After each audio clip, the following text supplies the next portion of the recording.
Hello guys, maghiwa tayo ng kamuti sweet potato para sa ating salmon na ube. Ang ingredients: salmon, sweet potato, sibuyas pula. Hindi nalagyan patatas kasi may sweet potato na nga. Ang dami-dami na ng patatas. Kamuti bawang, kung meron kang broccoli, tapos capsicum, lahat ng kulay, kung mayroon kang capsicum na lahat ng kulay para pabango siya. Ang paghiwa sa sibuyas, ihap mo lang kasi para hindi siya, hihiwain natin siya para lalagyan natin ng paminta, olive oil, asin, at saka oregano dry. Mapangit na ang sibuyas. Kaya ang sibuyas hindi talaga dapat yung i-stack na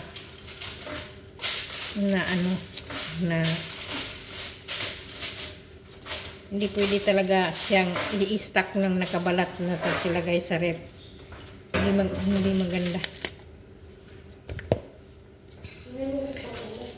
Kaya nga, yung isa mong taratitat, yan ang trabaho. Lagyan din natin ng kunting luya, pang ano lang siya, pang pawala sa lansa. Kunti lang. Mamaya natin yan ihalo doon. Tapos yung bawang, ganito na, balatan nyo na lang. Mga malinis na yan, ha. Tapos yung capsicum, kasi pampabango lang siya. Hindi siya talagang pampasarap, pampabango.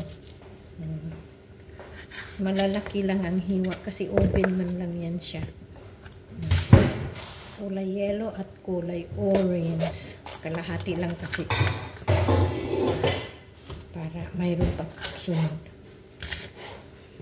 Ngayon, lalagyan natin yan siya ng pahingi. Lalagyan olive oil. Olive oil ang laman. Asin. Pamintang durog. At saka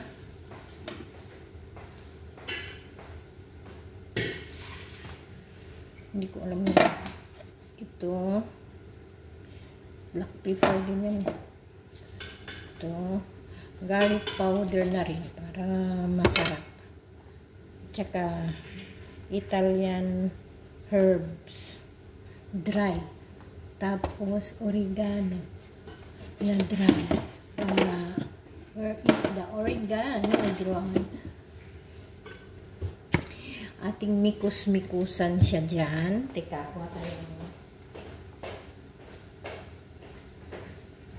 Gloves.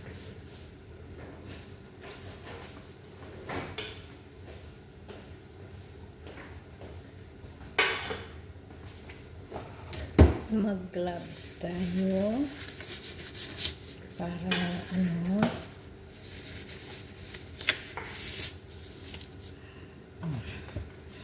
first olive oil para lang siya mabasa. Kulang ang aking olive oil, siguro mga kalahating, pag ganyan karami ang iyong mga kamuti, kalahating taasang olive oil para mabasa siya lahat. Ang dami nun. Oregano, konti lang, pampabango lang yan siya sa Tapos yung Thai herb. Akin na yung isda, ilabas mo na dito.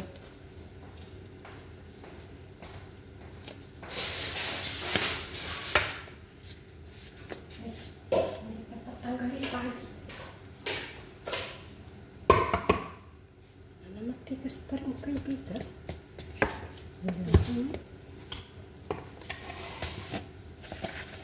paminta.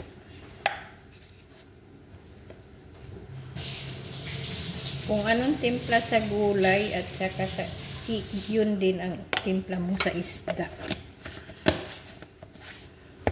Asin.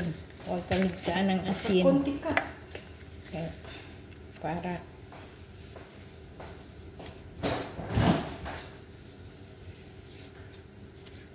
tapos kasunod nun, mikos-mikosin natin. Mikos-mikos. Mikos-mikos. Ayan. Asa na yung olive oil? Kulang yung aking olive oil. Ay, i-slide ang aking.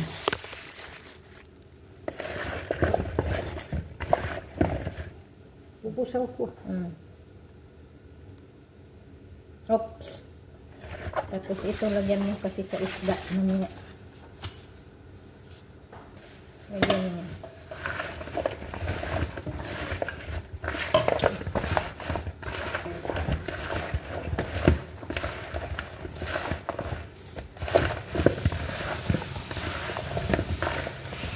Tapos ilalagay kasi natin yun siya doon sa tray. Para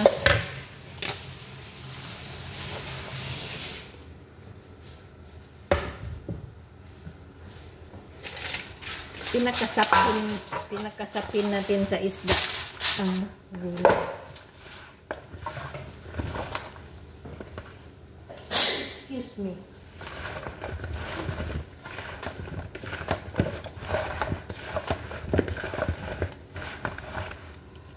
Yan.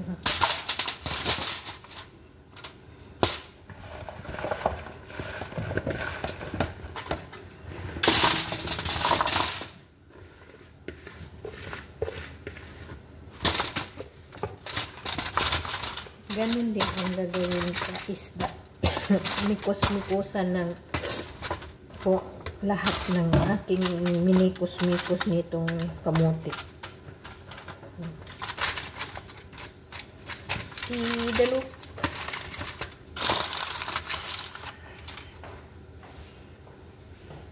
Ito yung isda.